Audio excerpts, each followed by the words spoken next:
Bonjour à tous, je suis Christelle Agna, je suis directrice du contenu et de la communauté pour le salon ADF PCD et PLD à Paris. Dans le cadre de la conférence que nous envisageons avec la FEBA sur le prochain PCD, nous avons voulu nous entretenir avec Hélène Orliac, qui est responsable environnement, économie et réglementation internationale à la FEBA.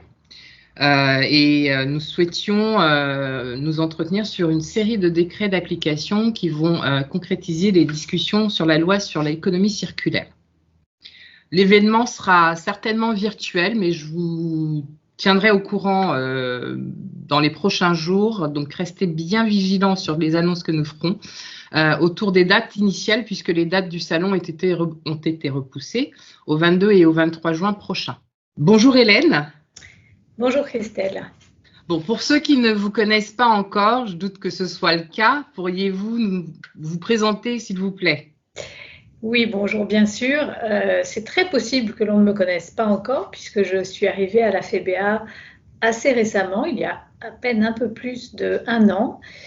J'ai une expérience de l'industrie cosmétique qui date de plus de 30 ans, puisque je n'ai travaillé que dans l'industrie cosmétique, et depuis une dizaine d'années dans le développement durable, l'environnement, les sujets autour de la biodiversité, du changement climatique dans l'industrie cosmétique, et notamment pour des grandes maisons françaises. Donc je suis ravie aujourd'hui d'avoir rejoint la fédération et de pouvoir embrasser l'ensemble des secteurs, l'ensemble des industries pour un monde plus durable et pour travailler avec toutes les entreprises qui le souhaitent, et elles sont nombreuses aujourd'hui dans ce domaine.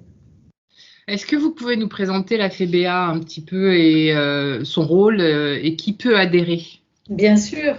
Alors la fédération est un syndicat professionnel, le seul en France, qui représente les fabricants de parfums, de produits d'hygiène, de produits de soins et de maquillage. Donc c'est un périmètre assez large puisque les produits cosmétiques vont depuis les dentifrices, en passant par les produits d'hygiène, jusqu'aux produits les plus luxueux pour se maquiller ou prendre soin de soi. Nous avons aujourd'hui 350 adhérents et 80% de ces adhérents sont des petites entreprises, des PME ou des TPE. Le secteur cosmétique français est très dynamique en termes d'entreprises, voit beaucoup de création d'entreprises, beaucoup de toutes petites entreprises. Et nous ne sommes pas uniquement focalisés sur les grosses marques, puisque nous avons aussi parmi nos adhérents l'un des leaders mondiaux de l'industrie cosmétique. L'ensemble de nos adhérents représente aujourd'hui 95% du marché français des cosmétiques. Nos missions, elles sont multiples. Ce sont les missions, je dirais, classiques d'une fédération. Il s'agit de définir et d'exprimer le point de vue du secteur dans plusieurs domaines, d'être son porte-parole dans le dialogue avec tous ses interlocuteurs, que ce soit les pouvoirs publics, ça peut être les ONG, des groupes de consommateurs, enfin tous ceux qui voudront discuter avec nous des différents sujets qui peuvent les concerner. Le rôle aussi de la fédération, c'est de renforcer l'image d'une industrie qui est, moi je dirais, moderne, qui est responsable, et alors qu'elle est souvent dénigrée, cette image, et je pense que c'est dommage. C'est dommage que nous n'en soyons pas plus fiers, parce que c'est d'abord la France est le premier pays producteur de produits cosmétiques, et ensuite parce que nos produits répondent aux exigences d'un règlement qui est extrêmement exigeant, extrêmement sûr, et c'est aussi l'un de notre rôle, c'est de promouvoir une sorte d'autodiscipline, c'est-à-dire de faire en sorte que tous nos adhérents respectent ce règlement cosmétique, respectent toutes les exigences de sécurité sanitaire, sécurité environnementale de nos produits. Et donc nous sommes très vigilants par rapport à ça. Bien sûr, pour les petites entreprises qui ont des moyens plus petits, des infrastructures plus petites, nous sommes aussi là pour les aider, pour les conseiller, pour leur offrir un soutien et des conseils sur le plan surtout réglementaire. Je reviens là-dessus, mais c'est ce qui offre la plus grande sécurité. Et puis tous les services qui peuvent être utiles à leurs activités, et notamment à l'export, puisque le secteur cosmétique est un grand secteur exportateur en France. La moitié des produits qui sont fabriqués en France aujourd'hui sont exportés. à la fois en Union européenne, mais aussi hors de l'Union européenne. Et 20%, enfin jusqu'à la crise sanitaire, en tout cas, 20% des produits qui étaient fabriqués et mis sur le marché français étaient destinés finalement à l'étranger, puisqu'ils étaient achetés par des consommateurs étrangers. Donc, c'est dire l'appétence des consommateurs pour les produits made in France. Et ça, c'est aussi une de nos missions, c'est une image qu'on tient évidemment à préserver, à sauvegarder. Voilà, donc un peu tous les... Alors, qui peut adhérer? C'était la dernière partie de votre question. Tout à fait. Tous les fabricants en fait, de produits cosmétiques. Nous regroupons les entreprises qui ont tout ce point commun-là. Nous ne sommes pas une fédération qui est organisée en termes de filières. Nous avons un tout petit nombre d'adhérents qui sont des fabricants aussi de matières premières ou de prémix, on dirait, pour la production de produits cosmétiques. Mais en grande majorité, nos membres sont des fabricants ou des titulaires de marques de produits cosmétiques, même s'ils ne les fabriquent pas eux-mêmes et qu'ils en sous-traitent la fabrication. Nous n'avons pas de distributeurs, par exemple, ni d'experts ou de consultants parmi nos membres. D'accord. C'est une volonté, Oui, parce que nous préférons que tout le monde, en fait, que tous nos adhérents puissent mettre en commun, partager ce qui est évidemment anticoncurrentiel, mais qui est utile à l'exercice de leur profession sans qu'il y ait de risque comment dirais-je, d'avoir des conflits d'intérêts en tant que membres et fournisseurs, soit de services, soit de biens.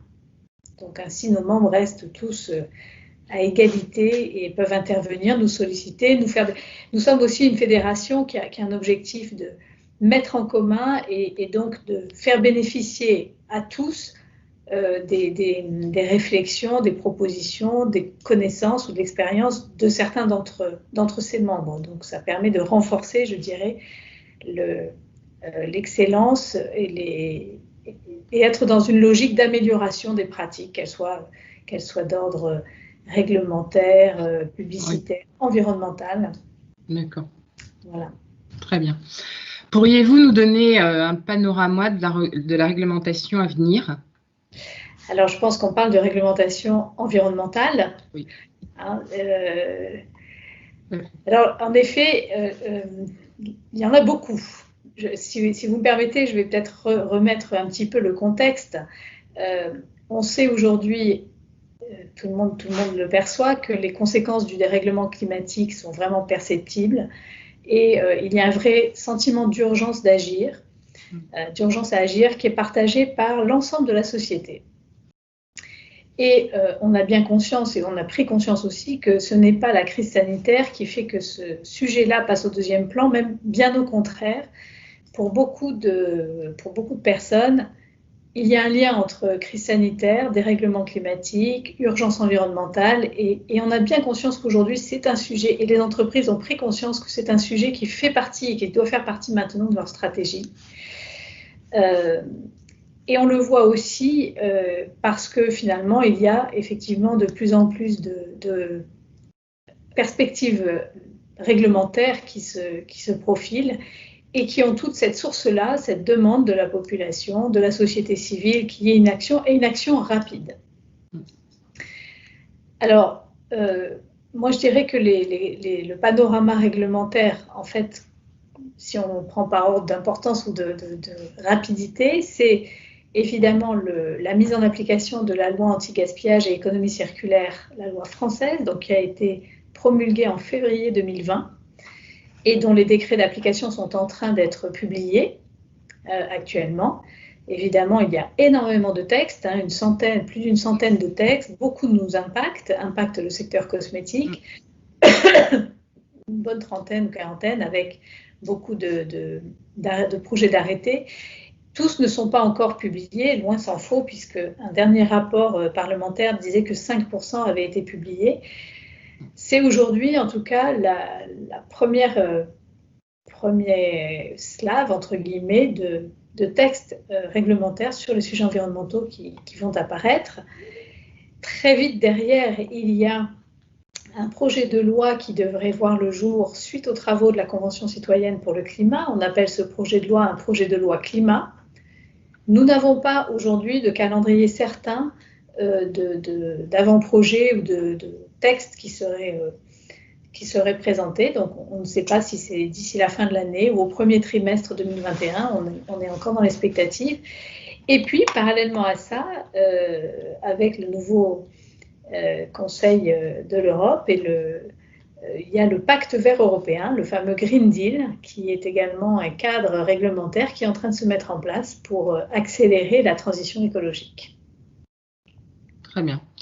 Bon, comme vous disiez, il y a énormément de choses qui arrivent au niveau réglementaire et pouvoir public, notamment la convention citoyenne dont vous parliez pour le climat, qui a des dispositions pour les emballages. Qu'est-ce que nos exposants, enfin fournisseurs d'emballages, les visiteurs, les marques, en l'occurrence, doivent savoir sur ces dispositions? Donc, on parle bien de la Convention citoyenne pour le climat. Tout à fait. Alors, il y en a plusieurs. Juste pour situer ce qu'est cette Convention citoyenne pour le climat, c'est une proposition donc, qui comporte 5 grands titres. Tous les titres ne concernent pas les fabricants d'emballage, mais ça permet de situer. Le premier titre, c'est le titre « Consommer ». Le deuxième, c'est « Produire et travailler ». Le troisième, « Se déplacer », puis « Se loger ». Et le dernier titre, « Se nourrir ». En ce qui concerne les fabricants d'emballage de produits cosmétiques, ils seront surtout concernés par le premier titre, c'est-à-dire « Consommer ». Qu'est-ce qu'il y a dans ce titre qui va les intéresser?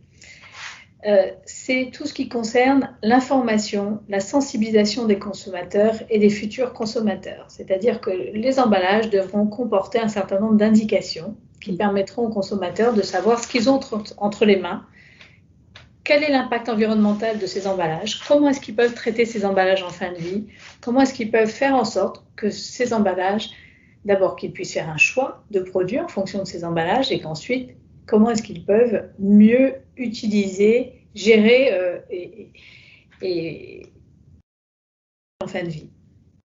Notamment, c'est l'affichage de l'empreinte carbone des produits qui est prévu sur les emballages, en tout cas que la Convention citoyenne prévoit d'imposer. C'est des informations sur l'environnement et les impacts environnementaux des produits.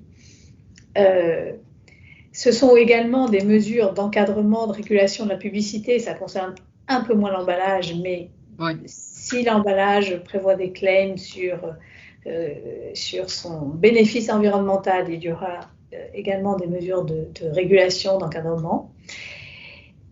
Ce qu'il faut aussi savoir pour les fabricants d'emballage, c'est qu'il y a la Convention citoyenne pour le climat prévoit de faire une sorte de switch ou de réduire significativement la quantité d'emballage sur le marché, notamment par le développement de la vente en vrac et en tout cas et le développement de la consigne, alors plutôt du verre. Donc là, on n'est pas dans les emballages en plastique, mais dans tous les cas, vraiment la promotion du vrac avec même des objectifs de quantité de vrac qui seraient mis en vente. Bien sûr, ça, c'est pas encore la loi, hein, soyons vigilants, mais c'est vraiment ce que prévoient comme ils disent, les conventionnels. C'est comme ça que les membres de la Convention citoyenne s'appellent eux-mêmes. En ce qui concerne les emballages en plastique, il y a également des objectifs à la fois de rendre ces emballages plus circulaires, en tout cas de les faire intégrer une économie circulaire, c'est-à-dire avoir des emballages qui soient biosourcés, compostables, pour assurer une transition vers la fin de l'emballage plastique à usage unique.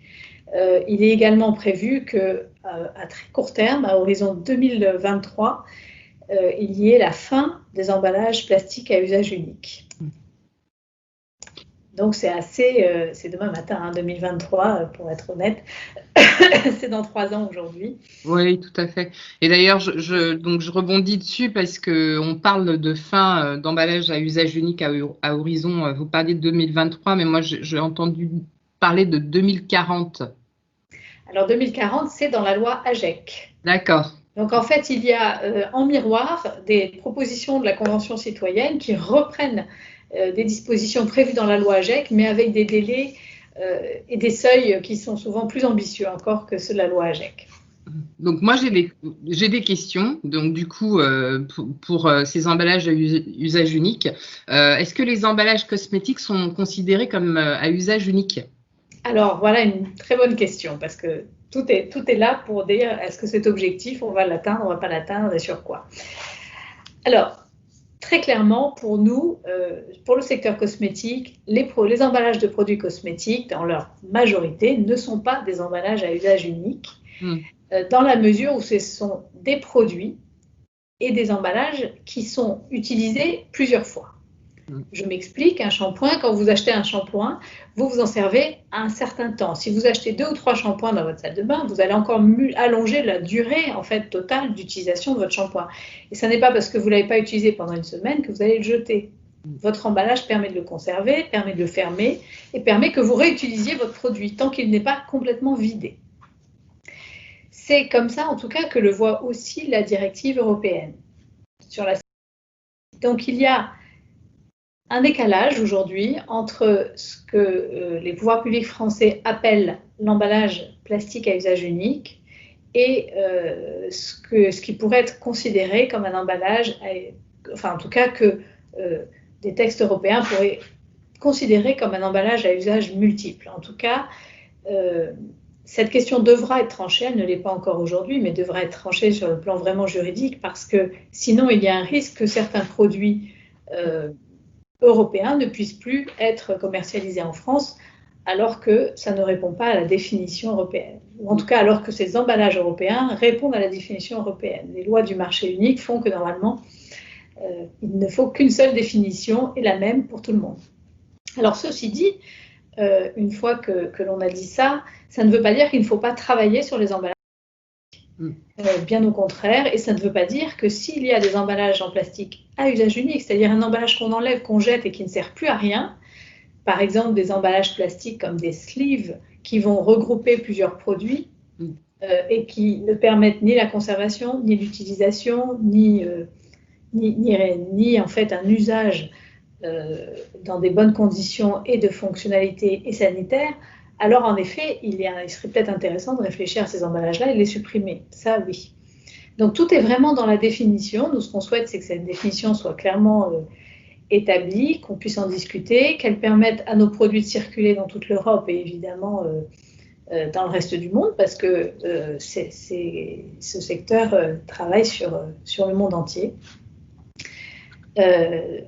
Voilà ce qu'on peut dire sur les emballages plastiques à usage unique. Donc l'échéance, vous en parliez un petit peu avant, est-ce que l'échéance vous paraît réalisable? Alors, la suppression des emballages plastiques à usage unique en 2023 ou en 2040, si on considère que tous les emballages en plastique cosmétique sont des emballages à usage unique, ce n'est pas un problème d'échéance, c'est un problème de stratégie, de vision. C'est-à-dire que si l'objectif, c'est de supprimer l'emballage plastique des produits cosmétiques, ça veut dire qu'on supprime les shampoings, en grande partie, parce qu'on ne pourra pas tous les faire dans des emballages en verre ou en aluminium. Ça veut dire qu'on supprime les mascaras, qu'on supprime les rouges à lèvres, qu'on supprime tous les boîtiers de maquillage, c'est-à-dire tout ce qui fait le fleuron de l'industrie cosmétique française et qu'on laisse la place à tous les compétiteurs que sont les Coréens, les Japonais, les Allemands et les Italiens. Donc, pour nous, ce n'est même pas une question d'échéance aujourd'hui, c'est une question de définition et de vision. En revanche, il y a d'autres objectifs dans ces lois ou dans la Convention citoyenne pour le climat qui sont des objectifs de rendre tous les emballages plastiques 100% recyclables, c'est-à-dire qu'ils puissent intégrer une filière de recyclage. Ça, c'est déjà un objectif extrêmement ambitieux parce qu'aujourd'hui, l'industrie cosmétique utilise des emballages qui sont faits avec différentes sortes de résines et on sait que toutes ne sont pas recyclables. Toutes n'ont pas de filière de recyclage. Même si elles étaient techniquement recyclables, elles n'ont pas de filière. Le terme recyclable, signifie que le produit doit pouvoir intégrer une filière et pouvoir être techniquement transformé en nouvelle matière première pour fabriquer du plastique. Donc c'est déjà un gros challenge de se dire que nos emballages plastiques qui n'auraient pas ces filières de recyclage pourraient éventuellement être remplacés par d'autres emballages qui, eux, permettraient d'intégrer une filière de recyclage. Ça veut quand même dire qu'il faut revoir la conception d'un certain nombre de produits et d'emballages, qu'il faut réinvestir dans des moules d'injection, faire beaucoup d'essais, trouver des fonctionnalités différentes pour pouvoir avoir des boîtiers de maquillage qui ferment bien, qui soient conformes aux normes esthétiques, qualité des marques, et qui soient faits dans des matières qui soient recyclables. Donc il y a déjà des gros travaux d'investissement, de recherche, de temps à passer. L'enjeu de la loi AGEC, c'est tous les emballages sont recyclables en 2025. Je crois que pour la Convention citoyenne pour le climat, c'est encore plus tôt, c'est en 2023. C'est vraiment déjà 2025, tous les ans, c'est 2030 pour la loi AGEC, je crois. Mais déjà, cette ambition est extrêmement... c'est une ambition qui est très forte. Oui. Ça veut dire que l'industrie doit réellement se mobiliser. Elle est prête à le faire. Elle est prête à se donner cet objectif, en tout cas cette ambition, et se donner ce cap. Après, des contraintes sanitaires, la crise économique sont là. La perte de marché est importante aujourd'hui. La perte d'activité est importante. Et donc, le nombre de lancements de nouveaux produits s'est réduit. Et c'est beaucoup plus facile de switcher, de changer d'emballage, de changer de conception en même temps qu'on lance des nouveaux produits. On ne peut pas forcément le faire sur un produit qui est déjà sur le marché, dont les moules sont existants. Enfin voilà. Donc il y a tout un tas de contraintes, mais le secteur est prêt à relever le défi et à se donner cette ambition. Je crois aussi, oui. Donc quels sont les axes? Comment? Je dis c'est vraiment important. Je pense que personne aujourd'hui ne fait l'autruche et se dit non, tous les problèmes environnementaux ne sont pas les nôtres. Tout le monde a bien conscience de l'enjeu du plastique, de ce que ça représente et du fait qu'il faut vraiment aller au bout d'une vision circulaire si on veut continuer à utiliser du plastique, qui est un matériau intéressant, indéniablement, mais il faut le traiter. Il faut aller au bout des choses pour qu'il soit le mieux traité possible. Oui. Et donc, vous avez répondu, je pense, au dernier point, qui sont les axes de réflexion pour y arriver, en partie. Vous avez répondu en partie déjà à ma dernière question. Oui. Je peux compléter ce que j'ai dit peut-être. Je ne suis pas technicienne, donc les axes de réflexion, bien sûr, ils sont un certain nombre de sujets techniques et je vous en ai parlé. Oui. Les gens qui visitent vos salons, qui exposent, savent encore mieux que moi toutes ces réflexions et tous ces enjeux, ça j'en suis convaincue. Ce que je pense, moi, et par rapport à ma position, c'est que je pense que tout ce que j'entends de nos différents fournisseurs, de nos différents adhérents, de leurs fournisseurs, se rejoint. Et je pense que si on veut réussir, il faut travailler ensemble. C'est une entreprise collective qui doit se mettre en place. Parce que toutes les entreprises ne pourront pas, chacune dans leur coin, réussir leur transition. Les enjeux sont partagés. En fait, quand on parle d'approvisionnement de matières plastiques recyclées, c'est un besoin pour tous les fabricants et pour toutes les marques. Il faut que cette matière recyclée soit disponible, soit de bonne qualité. Il faut qu'il n'y ait pas d'interaction entre la matière recyclée et la formule et qu'il n'y ait pas de risque de migration de substances qui ne sont pas désirées. Toutes les entreprises ne peuvent pas se permettre de faire des tests de compatibilité, de migration qui durent des mois et des mois avant de lancer un produit, alors que à côté, une autre entreprise aura exactement les mêmes contraintes. Donc, il vaut mieux mutualiser ces tests, mettre en place des normes communes, collectives sur la qualité des matières. Je pense qu'il faut aussi travailler sur l'amélioration des filières de collecte, parce que pour qu'un produit soit recyclable, il faut qu'il le soit techniquement, mais il faut une filière de collecte. Aujourd'hui, les filières de collecte, ce sont les filières de collecte de l'emballage ménager. Donc, on travaille beaucoup avec Citeo sur ce sujet-là pour voir comment est-ce qu'on peut améliorer les filières, comment est-ce qu'on peut les élargir si possible, comment certains matériaux peuvent intégrer des filières existantes qui sont aujourd'hui des filières professionnelles. Voilà, il faut investir aussi en recherche et développement pour améliorer le recyclage et notamment pour travailler sur le recyclage chimique qui permet de revenir à des résines d'une qualité meilleure et sans impureté à l'intérieur. L'investissement, il ne se fait pas par les fabricants de produits cosmétiques, mais par leurs fournisseurs. Et donc, il y a aussi besoin de travailler ensemble, d'avoir des donneurs d'ordre qui soient prêts à jouer le jeu.